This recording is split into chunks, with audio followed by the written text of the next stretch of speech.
then in the 2 weeks. Morning, everybody. Good morning. Good morning. Good morning. This morning we have with us Susie Jamieson. Good morning. From Creative Therapies. And this morning you're going to talk about authenticity. I am. I've been on a bit of an authentic journey coming up to Dumfries and Galloway. And I just wanted to share it. Yeah, part of that is your story of coming to Dumfries and Galloway. So tell us your story. What's been happening with you? Okay, so a number of years ago, if we backtrack 3 years ago actually, things weren't going great. Didn't like my house, didn't like my job, wanted to be a full-time therapist, but was trapped being part-time therapist, couldn't sell the house, needed the job to pay the mortgage. You know, you were in the corporate world as well, weren't you? Intense corporate world. What part of the corporate world were you in? I worked for a big American company that used to make photocopiers, Xerox. Everybody knows them about photocopiers, but they do all sorts of things. And it's quite intense working there. And my job was making sure that our customers throughout 29 countries received the right product at the right time. $1 billion operation. Huge. Yeah, and I had a team of 8 in London and a team of 12 in India. Loved my job, don't get me wrong, I loved my job, but it was bleeding my soul because it wasn't true and authentic. And all I wanted to do was work one-to-one with people and help them feel better about themselves. So how did you develop that? How did that come out of you? How did that take steps forward? Really slowly. It started, almost 3 decades ago as a lifeguard, just for a bit of extra money. And then I went into studying reflexology, and then I became an aerobics teacher and then a gym instructor. And I liked working one-to-one with people, but it wasn't enough because I was noticing in exercise, people, particularly women, very worried about their bodies. And so one day I just decided, right, I'm going to become a homeopath because homeopathic medicine's been really good for me. And off I went to university at the grand old age of 36. Didn't think I'd ever do it. Well done. Hadn't really even read a book, actually, since leaving school. Really? Yeah, apart from, my little bits of study along the way. I went off to university and discovered I was quite clever. Great, well done. Waking up the brain? Yes, definitely. Bit of a shocker in my very, very first biochemistry lesson. What was the shocker? Well, I'd never done chemistry, physics, or the other one, biology, any of them. Biology is really important. My parents were told by my school teachers when I was about 13 or 14, she's not doing science, she's not clever. I wasn't allowed. Seriously? Yes. In the days when teachers could be less child-centred, shall we say. Okay. I didn't care because I thought science was for boring people anyway. So, okay. But, my opinion has changed completely, I have to say. But, I was a teenager. Just a very small one, this on teachers. Yeah. The business that I'm in tends to be IT orientated. Yeah. Our year was the first year they did computer O grade ever. Like that was way back in 18 whatever. Very depreciating this the morning. 80s, not the 1800s, I'm assuming. When we had to choose our subjects, my teachers actually said, no, you shouldn't be doing computers. Really? Well, I think it was because I was a girl. Yeah.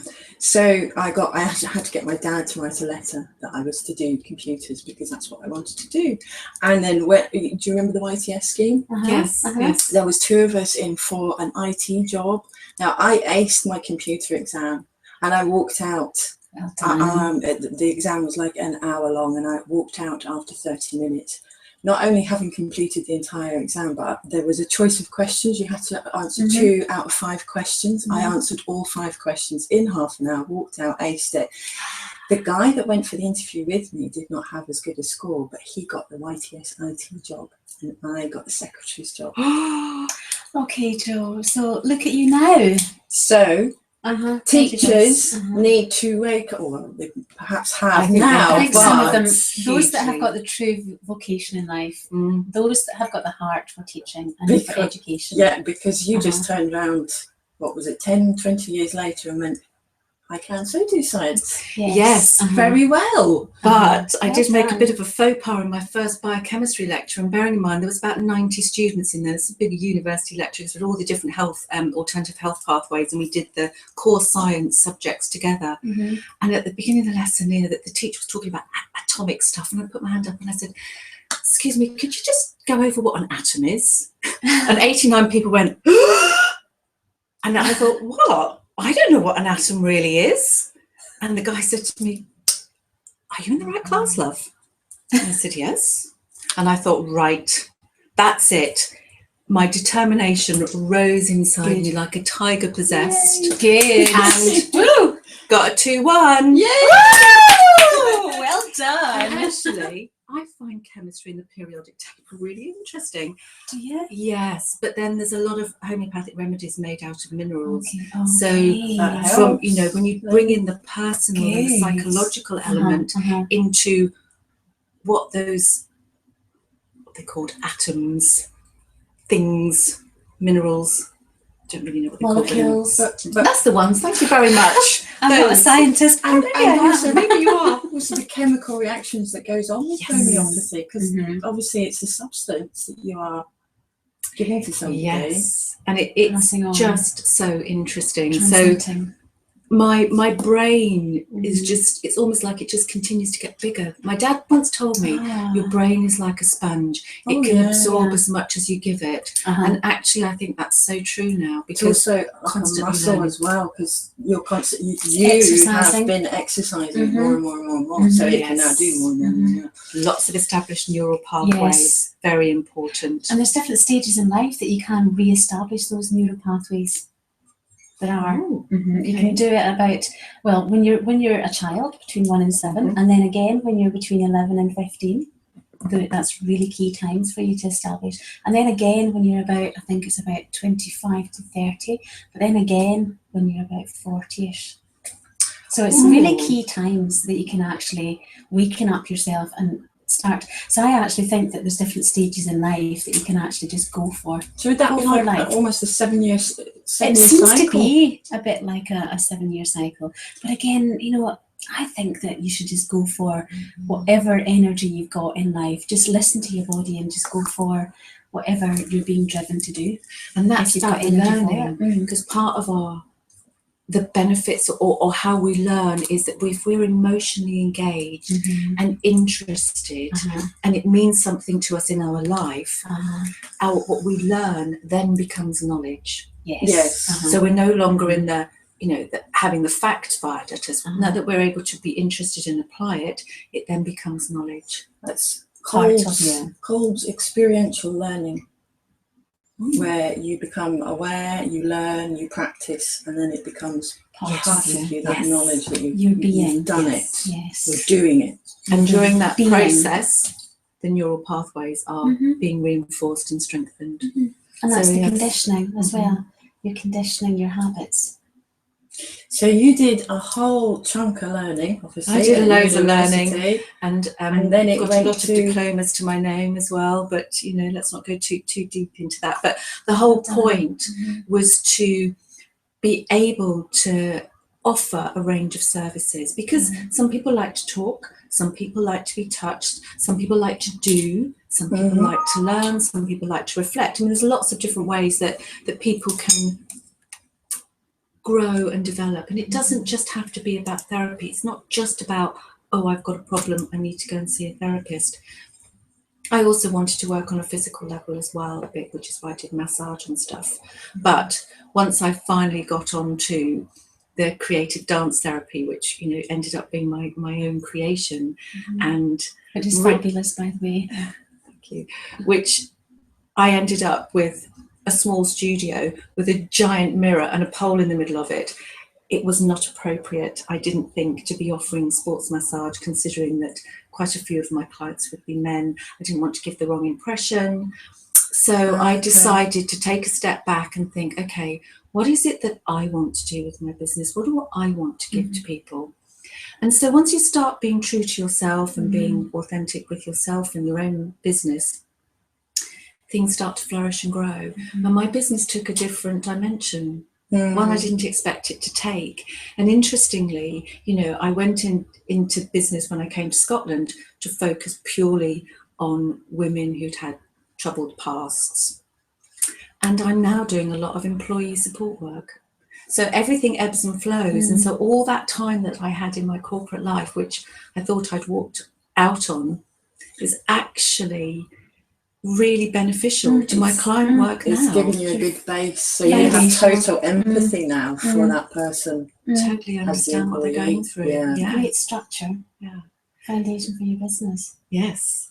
So the reason I came to Scotland, because, you know, my very, very English accent gives me away, but I am actually very Scottish. I was born up near Aberdeen, and my whole family's Scottish. In fact, my ancestors come from the Dumfries area. My dad was unwell, and my mum needed some help, as I explained earlier. I needed to get away from a difficult situation down south. So I rented my house out, put my furniture in storage. Thank you, Kenneth Hayton. He looked after my furniture for 2.5 years. And I came here, and I brought my day job with me for a while. And then I thought, there's no way I'm going back. And people often say to me, well, what made you want to stay here? Because I'd been coming here for 20 years to see my parents, and all I'd ever seen was Dumfries Town Centre and Rockcliffe Beach. And Rockcliffe is one of my favourite places in the world. It is gorgeous. It's absolutely divine.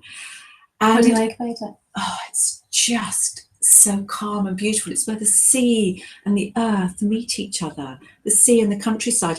I've never seen anything like that before. You know, I come from Tower Block City, and you can't go to the beach because it takes you 5 hours to get there. And when you do, you can't see the sand for people. And what did you feel when you got there?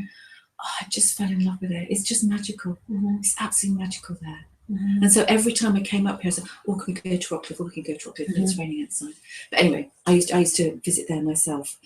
And while I was here doing my day job from my mum's house and living with my parents and helping my mum look after my dad and my aunt, I thought, I need to get out. I need to go and meet a few people. And so I went out one evening with the Ramblers. And it was one of those really peculiar days. You know, it was absolutely pouring with rain. And I sat looking out. I could barely see the end of the garden. I thought, I'm supposed to be going on a walk this evening, and I haven't got my waterproof trousers, and I don't know where I don't want to go. And I thought, stop being such a sussy southerner. Just go out and get some fresh air. And you know what? On the way to meet the Ramblers that evening, the clouds parted, the rain stopped, the blue sky appeared, then the sun appeared, and they took us to Balcarry Bay. Oh, lovely. Oh my goodness. And we walked around the cliffs, and I thought, why have I not known about all this stuff? It's because I love the countryside. And that was a deal breaker for me. That was it. I was not going back. I was staying here. So the next thing was, how do I quit my job? How do I get my business relaunched in Scotland? And that's when I stumbled, you know, everything was going really magical at that time. And that's when I stumbled into something that felt really inauthentic to me. I was being honest and open about my business and about, you know, this creative dance therapy that I'd invented. And what I needed in Scotland was supervision, because counsellors have to have supervision. You know, we're on a kind of 8-to-1 ratio. So it's a bit, you know, if I have a busy counselling day, I don't need supervision every day, but you do need a lot of supervision, and you need it based on what's going on for your clients. So if you've got some fairly heavy stuff going on in your client work, you have to have more supervision. So I needed a supervisor that would absolutely understand and embrace my creative dance therapy, because it's a bit out there. I am the only person in the UK doing it, might even be the only person in the world, I don't know, but that's not what it was about. It was about helping women get more connected with their body and their confidence and their sensuality and their sexuality. That's what it was all about. About of course you can. Yes. This is absolutely amazing what Susie does. I really need to tell you that if you can go and visit Susie, any of you ladies that are watching, please go. Because she's so gentle, and even if you don't have issues to talk about or to work through, it's so much fun, and she's got little props that you can play with as well, which is right up your street. It's so up my street in a nice way. But she does enjoy high heels and lovely little boas and things like this, and so she's so lovely, and I'd really encourage you to go and have some time with Susie. Really highly recommended. So I'm going to hand back over to her because she's amazing. Yes. Thank you. So when I encountered supervision in Scotland, it didn't quite go that positively. And something really made me stop in my tracks and think, but what's the counselling world about? I found this supervisor who had an interest in dance, let's just leave it at that. And when I went to visit her and explain how I wanted my business to be, relaunched in Scotland and what I wanted to do, and etc., and what my background was. And her view was, and this is what I found really peculiar, I do not want you to tell anybody about this creative dance therapy until you've been here for a year and you've built up trust in people. And honestly, my world fell apart that day. Something that I'd spent 18 months building this creative dance therapy. I'd even gone to one of the senior lecturers at the Metanoia Institute in London, which is a very, very prestigious counselling and psychotherapy private college, has a wonderful reputation throughout the world. And one of their senior lecturers was just bowled over with what I was doing. And he said to me that he felt one day I'd write a book about it. I'm not so sure, but anyway. Yes, you will. And it's in there. It's in there. It's in there, Susie. It's in there. I can see it. Oh, okay. And I was just,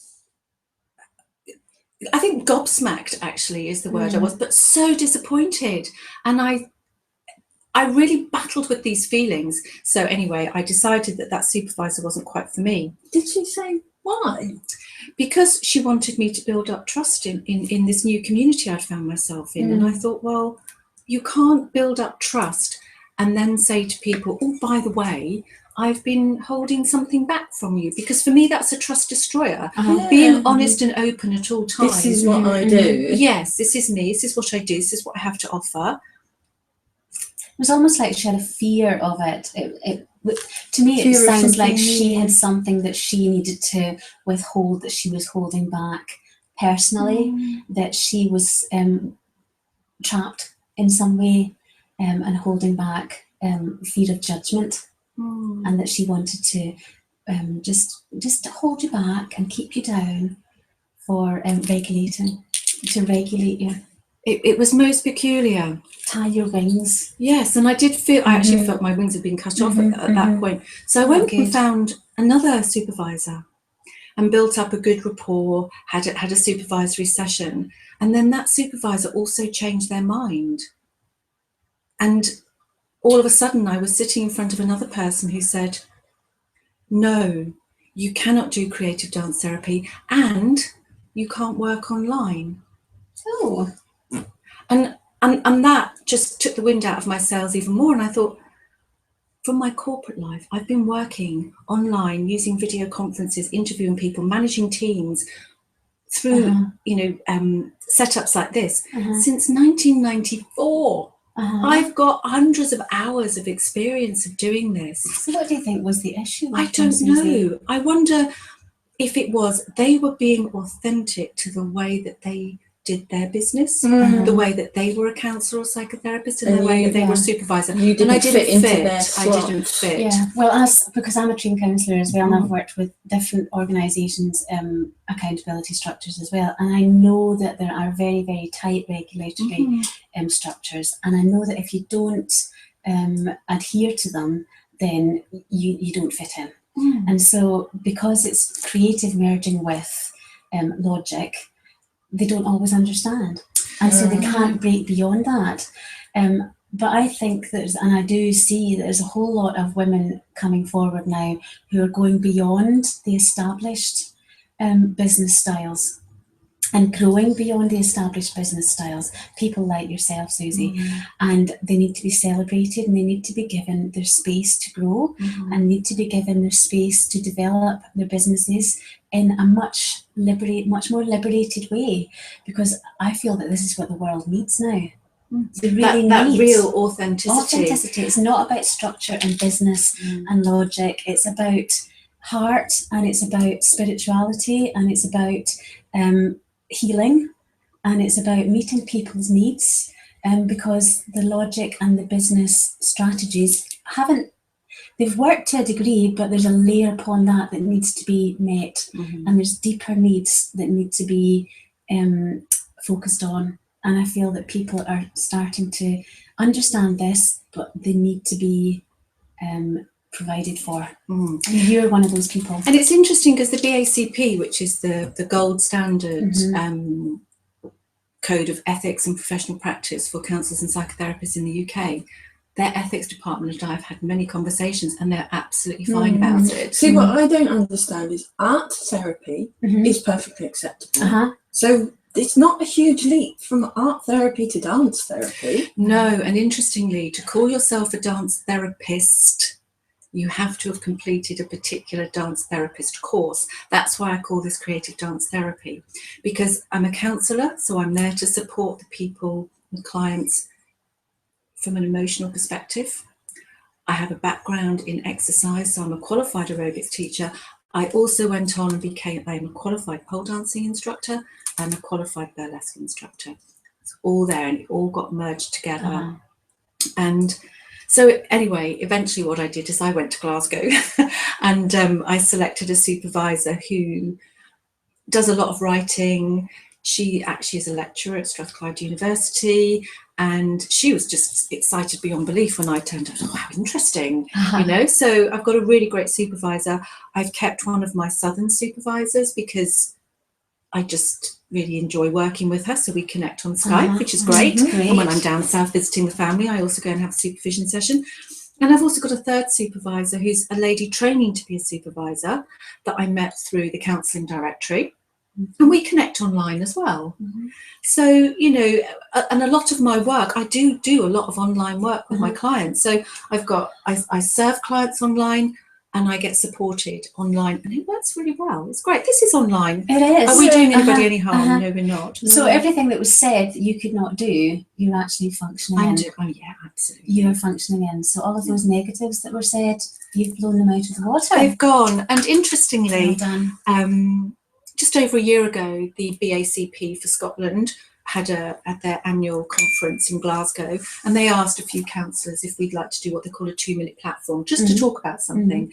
And actually I spoke about that experience from an authentic perspective, because we expect, or we hope, our clients will be authentic with us, because they'll tell us why they're really coming to see us. As a counsellor, I feel it's absolutely vital that I'm authentic with my clients, that, you know, I don't sort of hide myself. I do share parts of myself where appropriate. But also it's really important in supervision as well that the supervisor and the counsellor have an authentic relationship. So what I concluded when I went through that journey, it was almost like a healing process in a way, was actually those two supervisors had been authentic to themselves. Yes. But I had maybe not taken it as well as I could have. I got quite hurt by it because I was trying to establish myself in Dumfries and Galloway. You know, I arrived here and I knew my mum and somebody round the corner, and terrified of networking. It's something I really don't like to do. So I had to literally hold my nose, jump in. I went to every networking meeting I could find between, you know, literally Stranraer and Glasgow and Edinburgh. I'd get on the train, go in the car. I would go everywhere, quaking in my boots, turning up. You know, I was going to. Your boots. Oh, which ones? These ones. These boots. Were you quaking in these boots? No, because I didn't have these ones then. These are just little boots. Sorry. These little boots. Oh yes. Well done, Susie. Love the boots. Love the boots. Love the boots. Let's see your boots, Jo. No, I've got old snow boots on. Let's see. No.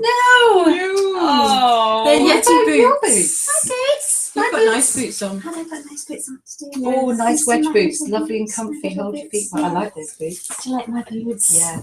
So quaking in your boots. Yes. And so I learned. But quaking, that's dancing. A little Quaking bit. is a bit But I dancing. remember turning up for lots of business networking meetings, because when I left Xerox, because I was a manager, they gave me this package that I could go to Right Management, which is a worldwide company that helps people get back into work. And my first reaction was, I don't want to go back into corporate world. I'll just ignore that. I didn't know what present had just been landed on my lap. It was a year's worth of personal coaching from a company called Right Management. Anyway, they persuaded me to go, and I took part in networking. I had this most amazing coach, and I had a year's worth of this all given to me on a plate. So it was fantastic. The world had just opened up. Yes. To you. And so my sort of hedonistic resistance of no taught me a lesson. do not ever look a gift horse in the mouth, ever, because you do not know what that gift is. And it was amazing. And when I first went to their networking meetings, I used to help the secretaries take the refreshments in, just as a way of getting into the room. I was so nervous. So that was good. That's a good. I had a strategy. Uh-huh.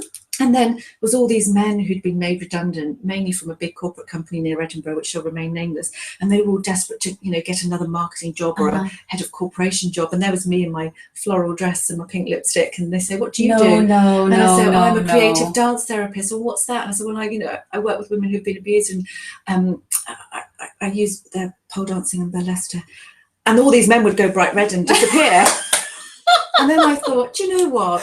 It's them that's embarrassed, not me. Yes. I'm really proud of what I do, really proud. And actually, just as time went on, I'll talk to anybody now. I'll go to all networking groups. But darling, you don't wear a floral dress and pink lipstick, do you? Not today. I have got lots of floral dresses. Yeah, but not a floral dress at a business meeting with men. Oh, yeah. And pink lipstick. Yes. Because it pushes the boundaries. Yes, it says who I am. Okay, darling. Sticking two fingers up to them. Yeah, yes. But we need to be not delicate floral. Oh, no, we're not talking. No, we're not. It's got to be a power floral. It's got to be. It's a professional dress. Yes, a day dress, not a tea party dress. No. Susie, you had me worried there. I was thinking I've got to come and see your wardrobe. Because you come and see my wardrobe. And you're looking amazing today. Thank you. I love what you've got on. Tesco's dress. Okay. Tesco's is very good. No, it's great. You could never tell that. And the scarf that my friend Debbie. The colour is great. It's a lovely colour, isn't it? It's very warming and autumnal. On you. Yes. But it's really important how you present yourself for the business as well. But you still have to be authentic. You've got to be authentic. Yes, but I was thinking back then, I was imagining you walking into this room with the tea and this floral dress flouncing around and the sugar pink lipstick. This was the vision that I had there, thinking all these men in the business suits thinking, here she is, the little woman coming in, talking about dancing around a pole. And I was thinking, that's not a good visual that I'm having. No. Because I know that you're a strong woman, very capable woman, very business-like woman. And I was thinking that would compromise who you really are. No. So I was thinking that actually, the way that you present yourself authentically, to be more authentic to actually who you really are, a flouncy dress would not be the best. I don't actually have any flouncy dresses, but it is a floral. It's a navy blue background. I'll show it to you one day. Yeah, honestly. I need to do your wardrobe. For those people that go to networking in the Dumfries and Galloway area, I've probably seen it several times because it's one of the few dresses that still fits me. You're in great shape, girl. Because when I came to Scotland, I spent a lot of time eating biscuits. Susie. Okay, but you're not in that place now, are you? No, I'm fine. You're fine. You look great. You're in great shape. You had the slight drawback that your mum loved cakes and biscuits, didn't she? Oh, your mum? My mum is about this size, right? Okay. She's tiny. Do you have her on the pole? She did. Actually, we had a builder come round one day and he put it up for me. And my mum said to him, bless her, my mum's 85, by the way, but she does have a sense of humor. Shall I go and get my bikini and give you a little show? And then a few people in the village knew that my mum had a pole dancing studio in her house, and the village is full of old people, and there was a bit when I used to appear. But anyway, I bet she was a lot more interesting to the village, though. That's great. Oh yeah, but she was being her. Yes, being very authentic. Yes. And she's absolutely behind what I do, absolutely behind it. So I've been really lucky that I've had her support, for absolutely making a huge transition in my life. I got to the age of 50 and that was it. I've got to absolutely do this full time. And I used to spend my lunch hours when I was at work going out and sitting in my car with my journal, escape plan number 75, escape plan number 942. And I was doing this every day. And the only thing that was holding me back was money. And when it came down to it, because I had a company car, all I needed was enough money to buy myself a car, and I was free. That's all I needed. So sometimes when you think, I don't have choices and I can't make a change, once you drill down to the absolute essentials, your absolute deal breaker, it's surprising how little you need to make a change. Which to me says that the only real thing, normally, barring extreme circumstances and incarceration. The only thing that really keeps you back is your own mind. It is. It is. And I'd had many a counsellor say that to me, and I just used to get really annoyed with them and say, "You have no idea what I'm going through. I have no idea." And but then I look back and think, well, they were probably right, and they were being authentic. But actually, is it appropriate to tell a client that they're not listening to themselves in such a brutal way? There are very gentle ways of encouraging people to look inside, and I like that approach. A long time and a lot of personal hard work to go down that journey of not needing the trappings of your old life. Yes, but it's listening and watching people and walking with them. Yes, to see when it's ready to actually be a wee bit more directive in your walk with them. When you're walking I with have them. learned to be very gently encouraging. That's just who I am as a counsellor. Your style. Yeah, that's who I am. And I have such a lot of empathy and compassion for people who've been through difficulties, because I've been through some pretty horrendous stuff myself, which I won't tarnish today's coffee morning with. But suffice to say, I understand my clients deeply. And a lot of empathy. Yeah, and that's really important. And it's not sympathy, oh, poor you. It's, I really understand where you are right now. And we can work together to help you move into a better place. Yeah, whatever your better place is. Sympathy and empathy. Totally, totally. And a lot of people, even when they're going through really difficult times, they don't want sympathy and pity. No. They actually just want to be heard and understood. Yeah. They want to be heard, understood, and loved. And listened to. And listened to. That is what us human beings want. We all just want to be loved for who we are and understood. Instead of being told, you should do this, you must do that, shoulds and musts.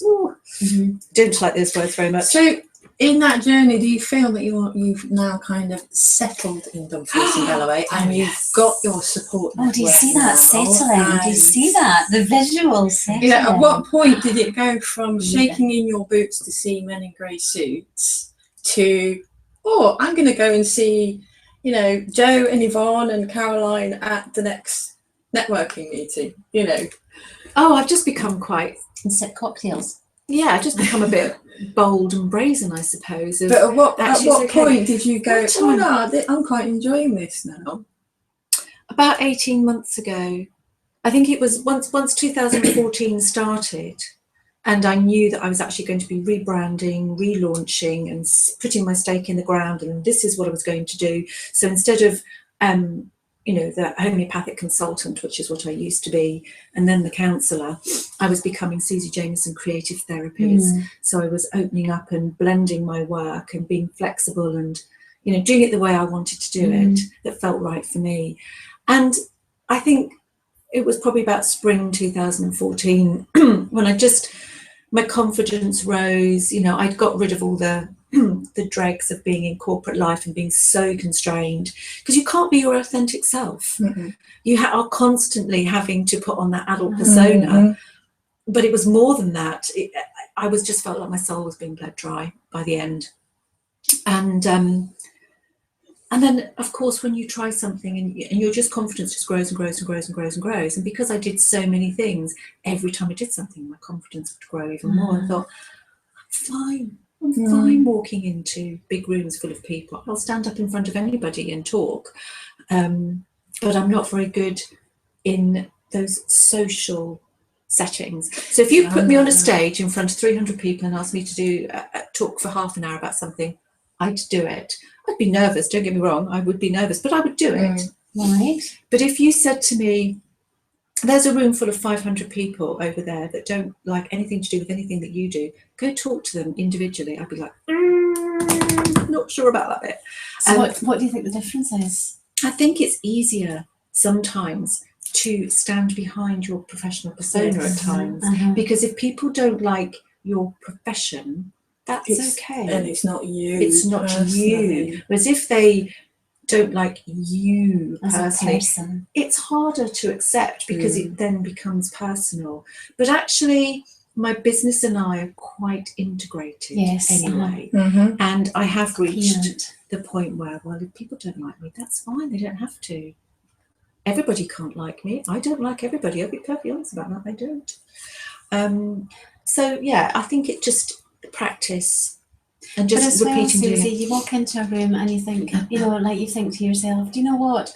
I like me, so other people will like me. Yeah. You tell yourself that because, you know, that's all about self-confidence as well, because you know who you are and you know that you've got so much to offer to the world and so much good things to share, so many good things to share with people, and you know you've got many good words and encouragement to share with people that you come across in everyday life. So what is there to be afraid of in a room? I think in to go some in and respects think- there isn't anything actually to be afraid of. I think it's just that nervousness when you first go and you look at all these sea of faces, think I don't know anybody, but now I do. You see, now every time I go out, I will bump into people I recognise and say hello to and have a chat to, which is wonderful because I didn't have that down south. And I was in a tea shop yesterday, Mrs. Green's, lovely favourite place in the world. Great, Mrs. Green's, lovely gluten-free cakes. Yeah, I had a chocolate and coconut vegan yesterday. Oh, God, it was delicious. But I was in there with my friend and I said to her, it's the first time I've been in here and haven't seen anybody I know. She'll give it 20 minutes. And within a few minutes, somebody came in and she went, oh, hello. I said, oh, hello, how are you? She said, told you.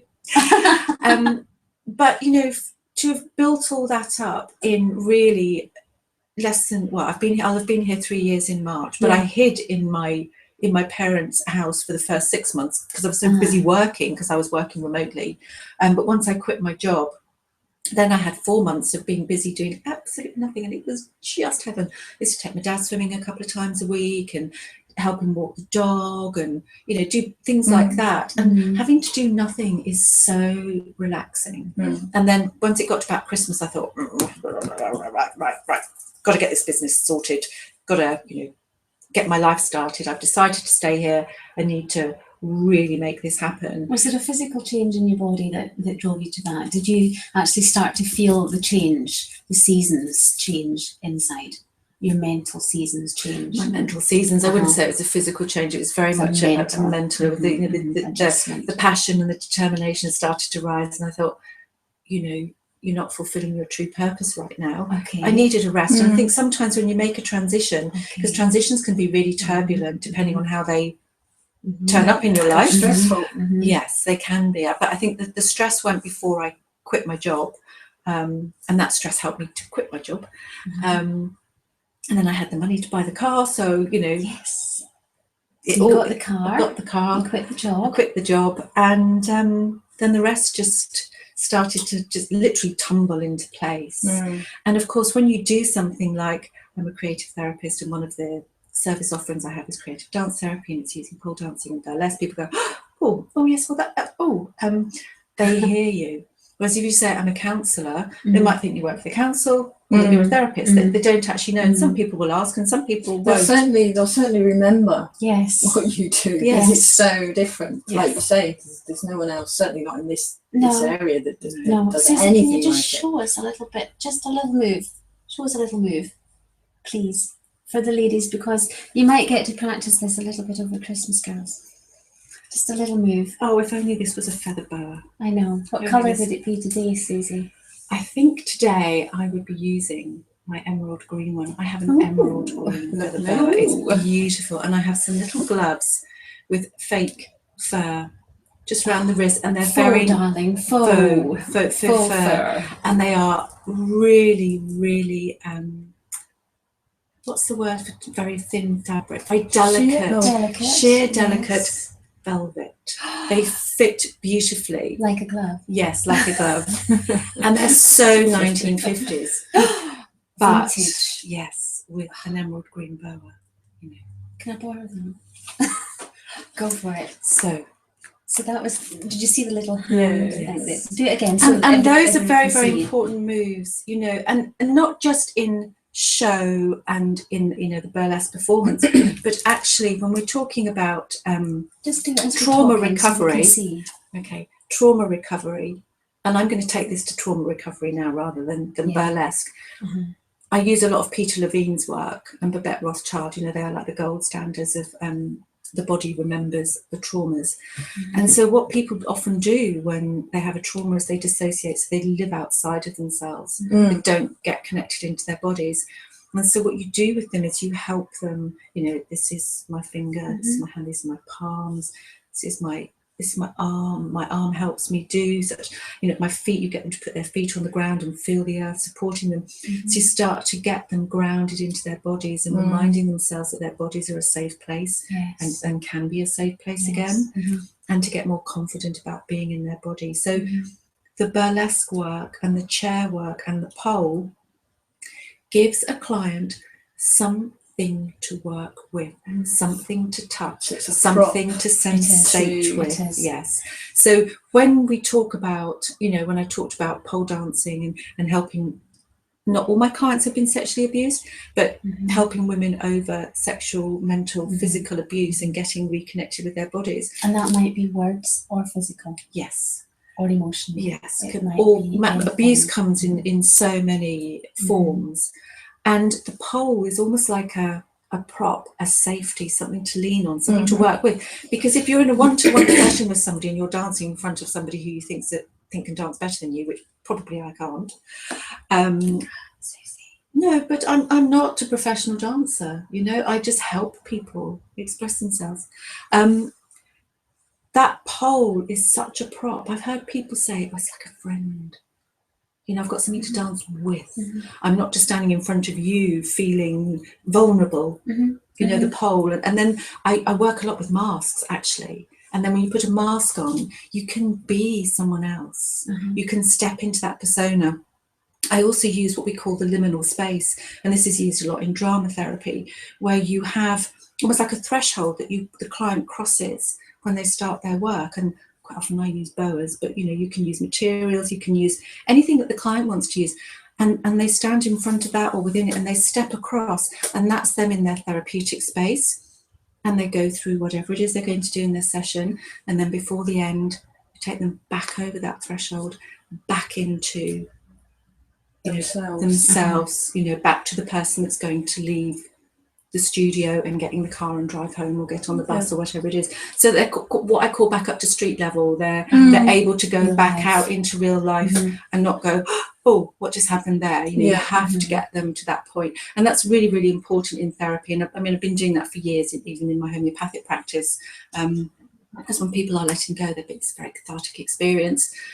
And they can feel quite drained or a bit lightheaded, a bit strange. So you start to bring them back up to street level by, I first check in, are they okay? Get them to drink some water, put feet on the floor. Well, where are you going? What are you doing for the rest of the day?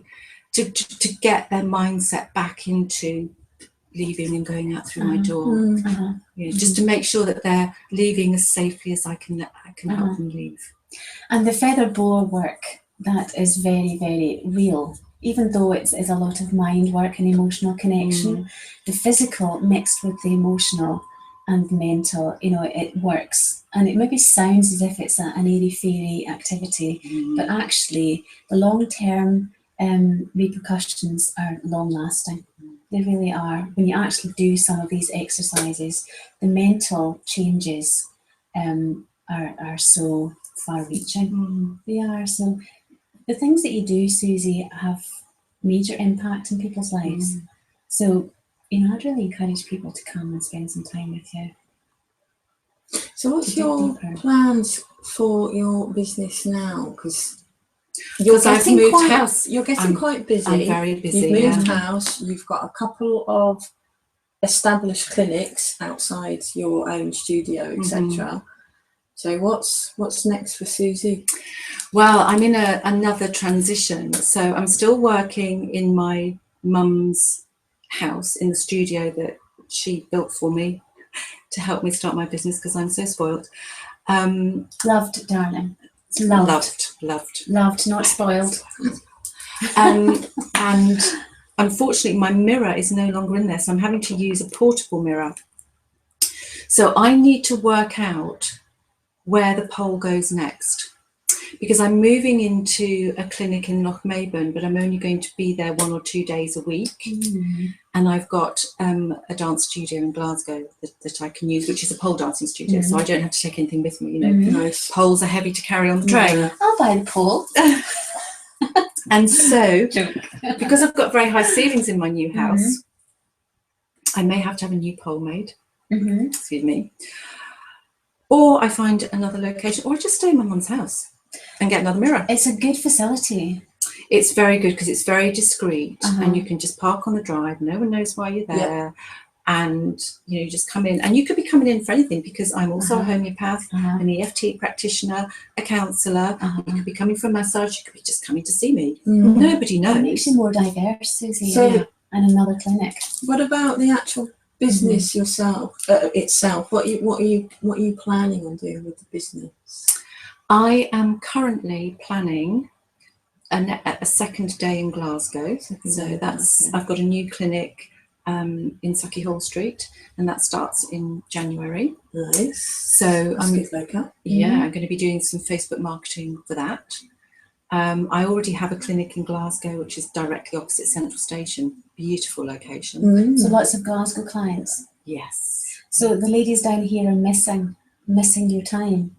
There's a lot of people coming to see me down here. I mean, I'm Fridays in Glasgow, Wednesday and Thursday at my little clinic at my mum's house.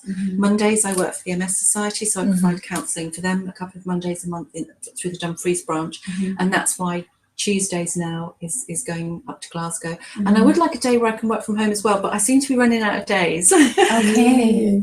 But and what about time for you? I have a fair bit of time for me. I mean, I have just moved house, and I live in the dream. I'm living the dream. I've got a cottage in the hills, and I'm surrounded by sheep. I've got a stream in the garden. I've got this enormous garden I don't know what to do with at the moment, but come the spring, I'm sure I'll find out.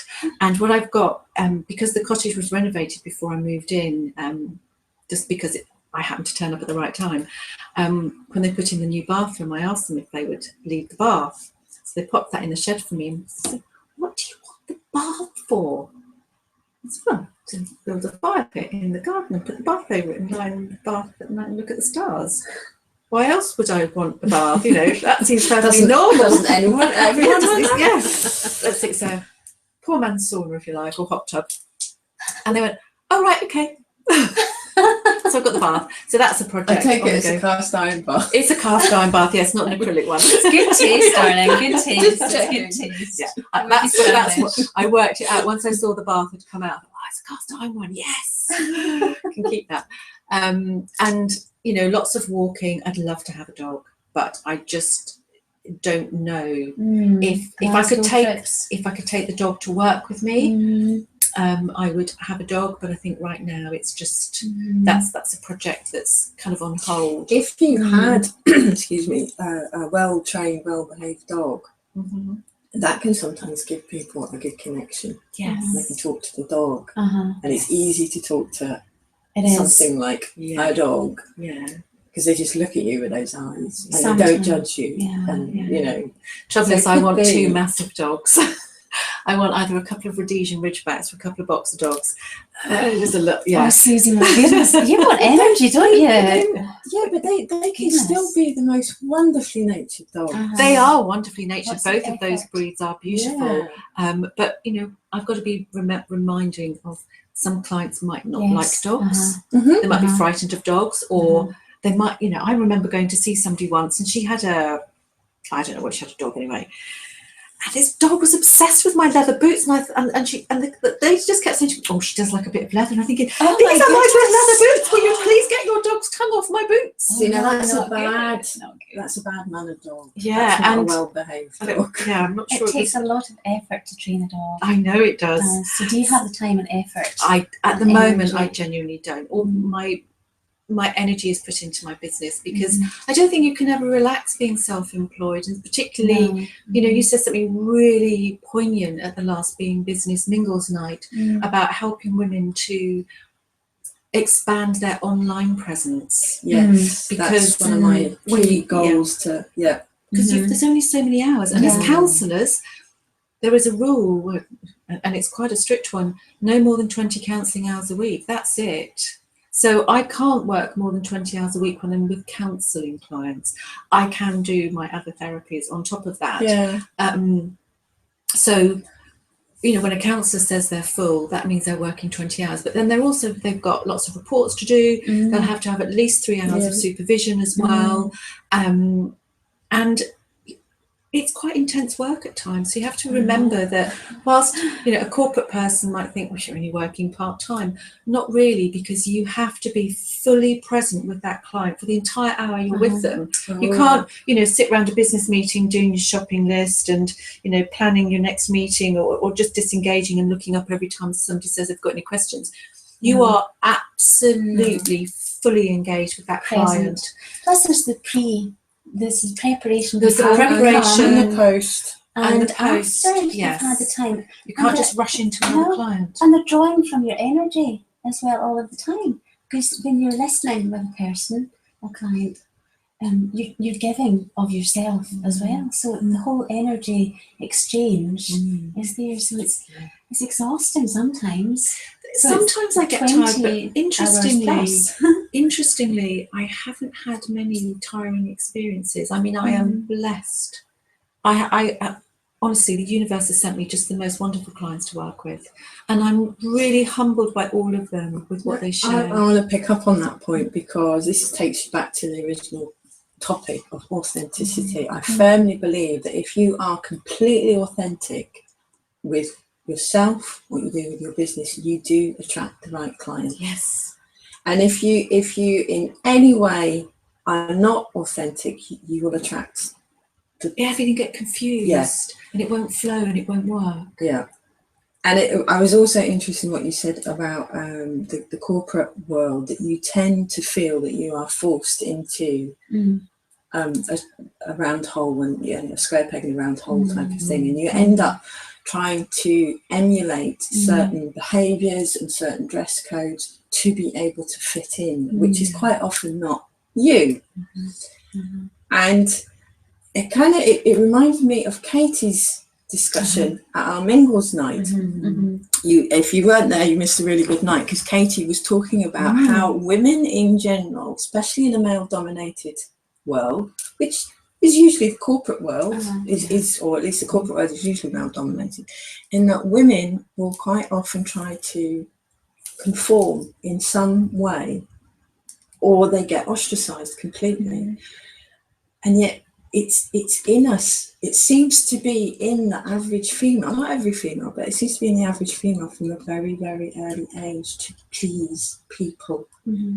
The nurturing. Why do we do this? I see it in my two kids, my daughter and my son. My son is like, take care, that's what I want to do. They don't like it, not bothered. Emily will go around, are you okay? Make sure everybody's okay. Are you all happy? And only then can she relax. But Alex, it is the nurturing. It's the nurturing, and that's where, is there a gene in us? Well, we are. There is a difference between males and females, and I'm a great believer in that. Allowing that to flow. But I think over centuries, we have socially constructed a male-dominated environment and social constructs and ways of being. I mean, way back before Julius Caesar, women were adored because they produced babies. Yes. But once, Caesar, hence the cesarean, realised that they could get the baby out of the woman, she lost her power. But I think actually women are very powerful. Women are very powerful, and we just have a slightly different approach to men, which we would do because we're women and they're men. And I'm not being sexist here. I'm just being true to biology. I totally agree with you. We're different because we adore men, but we would like to be adored as well. Yes, and I think a lot of the time we are, and I think also men are quite nervous about us. Because they don't understand us as well. Because we are powerful. We are. A lot of us are very authentic and very truthful in ourselves, but we support each other. And I think that's what men don't always get. They don't really unite and support each other in that brotherhood way that, if you talk about sisterhood, women understand what that means. Talk about brotherhood and men go, what? Is that a band from yeah. And it is, isn't it? Brotherhood man. What do they sing? Yeah. And they don't get that support, and it's almost like a weakness, particularly in the corporate business environment, to say, oh, I don't understand that, or could you explain that to me again, or I'm not sure that's the right marketing campaign, or could we do it this way? Men just, they have this way of being, and I am being generalized here, so if anybody's got any comments, feel free to flow with them. But it's just in my experience and talking to some of the men I used to work with, and they say, no, you do not show your weaknesses. You don't tell anybody you don't know something, and you're just almost like a bit of bravado. You let your ego bluff your way through. Whereas a woman will make sure that she genuinely does know. She genuinely does know what she's talking about before she's doing a presentation. That can she really do that job that she's applying for? So men will apply for a job way above their capability. Women will usually apply for a job that's only just above their capability. Or not at all. It tends to be well within their capability because they know they could nail it. So how do we change that? Well, we just have to let women know that. And I'm speaking from, I'm going to put my previous employer hat on. I used to coach and mentor a lot of staff and hire and fire and do all that kind of stuff. Really? Do I want somebody in a job that can already do it? No, I don't, because they're going to get bored and move on. One of the things a team needs is a bit of stability and growth and development and opportunities for people so that they can embrace their job and actually look forward to coming to work. And that's the culture that I created with my teams. So I would take somebody on. All I wanted was a good attitude. That's what I wanted. If you've got a good attitude, I'd like you on my team, because I can teach you how to do a process. I can teach you about the business structure. You can learn that. You've got qualifications from school. You can learn this stuff if you're taught well. But what I wanted was a good attitude. And if you get that, you can create a really good team. And what I used to do in my team meetings was, I would say to my guys, listen, you're the ones doing the job. You know how to do it. You know what buttons to press. You know what decisions to make. I can't do all your jobs. My job is to manage you and make sure that we're meeting the company's objectives, but that you're also healthy and happy in your work. So I've got my corporate hat on, but sometimes I let it slip to the side to make sure that you're all okay. So I'm giving of myself. And I was always honest and open with them. And we had such good team. I had people wanting specifically to come and work in my team. HR loved me. My team had a lot of respect for me. We worked really well together. But see other managers, particularly male managers, they didn't like it. Oh, you're too soft with them. No, I'm not. Look at my absence records. Look at my month-end stats. Look at my accuracies. Look at the statistics, they speak for themselves. You might not like the way I manage, but you don't have to, because I'm not managing you. You want results, you're getting them. What's your problem? Yes. They had a lot to learn. But they wouldn't. A lot to pass on. But you're saying they wouldn't, but they probably have learned. Do you think passively? I wonder. Do you think passively? So? Yes, I do. I think that they would have observed you, and maybe they wouldn't have taken it on there and then, but they will have unconsciously learned. So maybe subtly some things would have seeped through. So well done, Susie, just for being you, just for being authentic, and for being, original, and for having the confidence to break the constraints. I love that word that you use. Break the constraints and break the conditioning that's been put on you, and break the whole traditional package as well. And so what you're talking about for women with businesses and entrepreneurial businesses, all of these things that you are pulling out of your history and making into your business now, the training that you've had is making it all authentic now. So using the things that are within you from the business world into your gifts that make you now and the person that you are now, encouraging everybody to be themselves and just to build with what they are and who they are. And that's part of what I put on the counselling directory, because we have to be on directories, and so people can find us online. And what I put there is that my life experiences and my professional experiences have shaped me into the therapist that I am today. And that's really important. You know, it's, and I'm wondering if that's why I'm getting quite a lot of employee assistance work at the moment, because actually I've got the skill set to be able to deal with it. People can, if that's listed as part of your experience, they will immediately identify with you. And you've demonstrated that you can do it, and that your authenticity is shining through. It's fabulous. Well done. I love authenticity. I think it's just such an important word.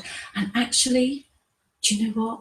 I think it's going to change business. It is. Big businesses. If you look at what's happening with our business models in the 21st century, and we just look at Volkswagen and Audi, you know, that fuel scandal. Now that could just be scandal. It could be a bit of spin-off. I don't know, because I wasn't there, and I don't like to pass judgment unless I am there.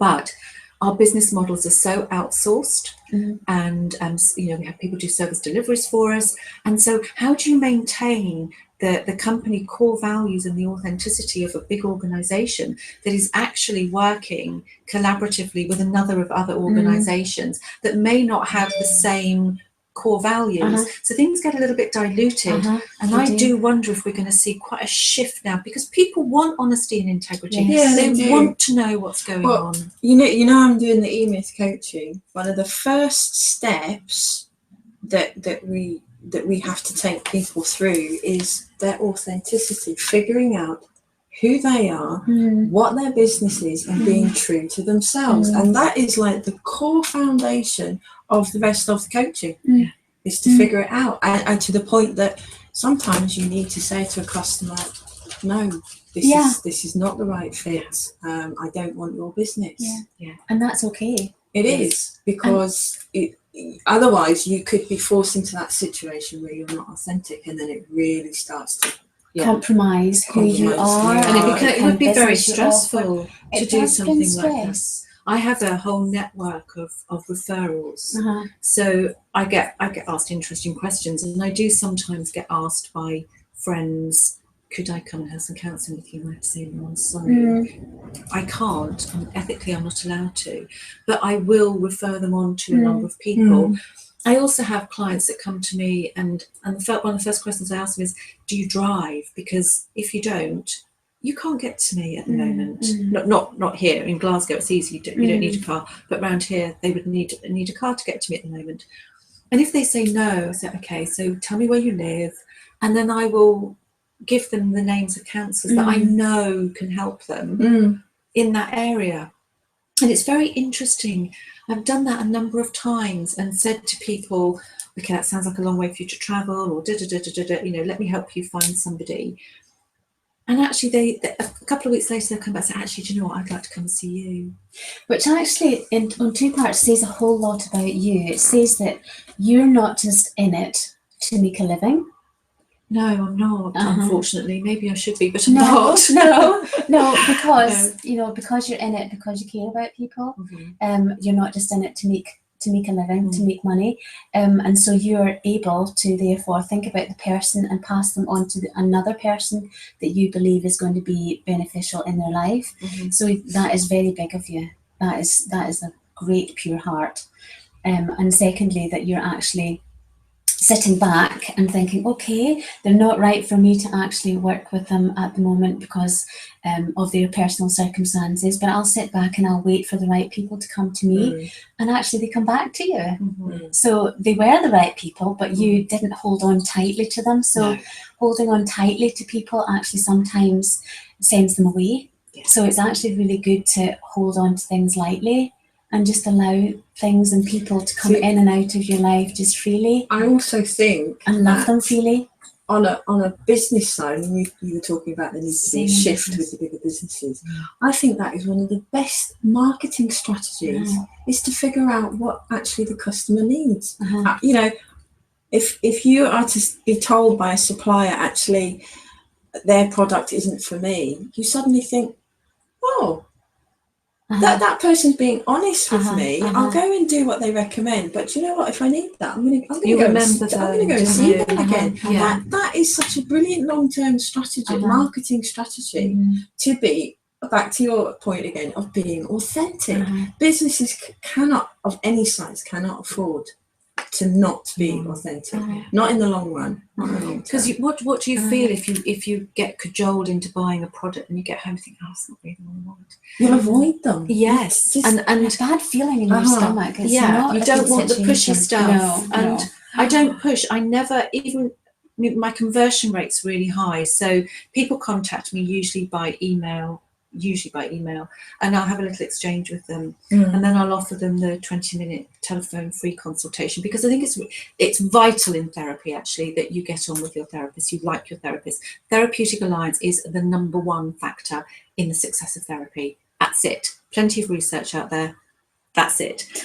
Great. And so my belief is that when you're looking for a therapist, you need to contact a few. You need to hear the sound of their voice. You need to work out how they voice. Relationship. Voice is very key, really isn't it? important. It's all to do with the senses. Yes. And I wrote a piece about that for the Green Handbook, actually, and it is just so important. And so I encourage clients, and that's one of the questions I ask them. Have you phoned any other therapists? Have you contacted anybody else? I don't need to know their name. It's not about, who's my competition. I know who my competition is because I keep my eye on them. She's on the ball. Not in a bad way, honestly, but I just know who they are, where they operate. But I also know their ways of counselling to the best as I can. And so that I get a sense with clients of, well, maybe you might like to, contact these people. It's networking again. Yes, it is. It is about networking, and it's about collusion. It's collaboration. Beg your pardon. Collaboration. I love. She colludes. Don't collude, especially not with clients.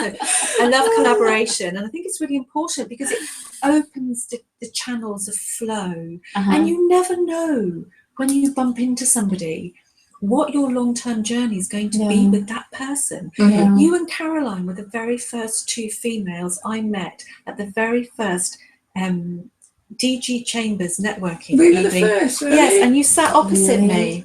My goodness. And Jez Draper was sitting beside me. He ended up being my business mentor on the Create project. The Create project's a European project that was all about getting small businesses up and running using broadband, and specifically focused Dumfries and Galloway and the Highlands and Islands and France and Belgium and Ireland, because they're areas that just don't have adequate broadband. And as a result of me engaging in that project, my business was invited to go to the closing conference in France, which I went to in September. Excellent. To represent Scotland on this European project. I mean, what an amazing opportunity. So, and it was interesting how Jez became my mentor.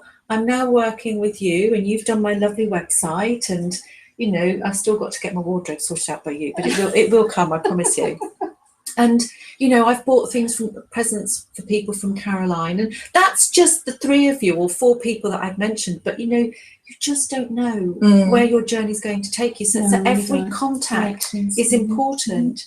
And so just the other thing that I want to close on, because I'm conscious of the time, I've been invited to attend a very small meeting with the Secretary of State for Scotland on Saturday morning, Small Business Saturday. Small Business Saturday this weekend. And you know what? Regardless of my political views, I think this is a real honour. And I'm really excited about it. Yeah, I'm really excited about it. And my mum knows his aunt and his mum anyway. Anyway, that's by the by. So it's just a really wonderful sort of way to close off this conversation about arriving here and not really knowing anybody, and now I cannot go out without bumping into somebody I know, and that makes me feel really part of a community. And the reason for that is I think that the spirit of the people in Dumfries and Galloway is absolutely wonderful.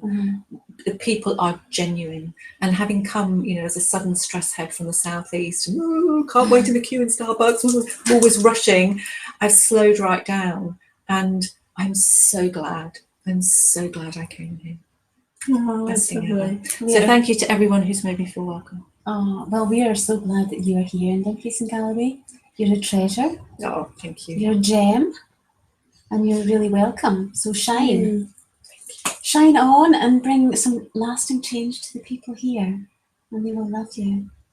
So thanks for your authenticity.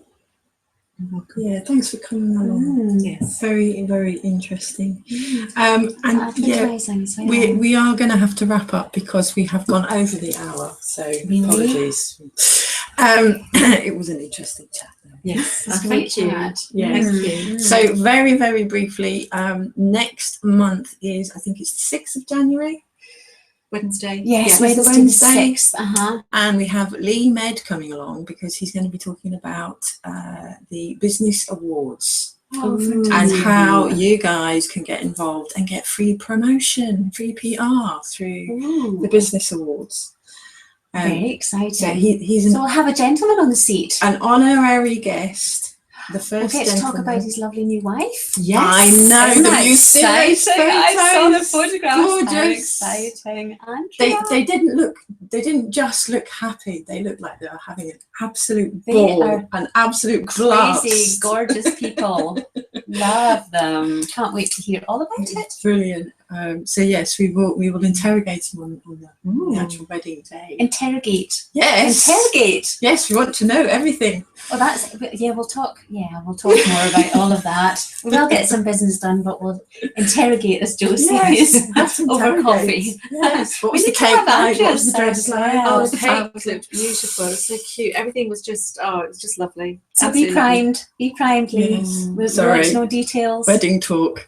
Apologies. Anyway, We want to know so yeah, details. we better go, and we will see you next month. But it's Christmas coming. Yes. It's Christmas Happy coming. Christmas, everyone, and have a Yes. lovely, joyous time. And whoever you spend it with, enjoy. But whatever business you come across, let it be merry and bright. Definitely. Oh, and the Yes. other date is the 25th of January for our next Mingles night. Mingles night. Wonderful. More info to come on that. And look forward to having you all with We're us. talking about finances in the main. We've got a financial coach, Eileen Adamson. Who's fabulous. She's top financial coach in the area. Yeah, change financial management. coaching. Mhm. And we're doing a Joy. little workshop on the psychology of pricing. So that will be on the 25th Oh, of yes. And January. that's an interesting one, isn't it? So Been through that journey. So think Yes, about your it's- value it's- and the value yes, of your it's business. a very common problem with all of us in how can we value our work. It's easy to sell other people's work, but valuing our own work can be quite difficult. Back to the shadow artist thinking. Yeah. So Start the new year off really well. yes, talking about money in January. So happy Christmas, everyone. Yes, happy and Christmas and be a good lovely to yourselves. 2016. Yes, and we'll see you all in the new year. Okay. So bye-bye. Bye. Bye.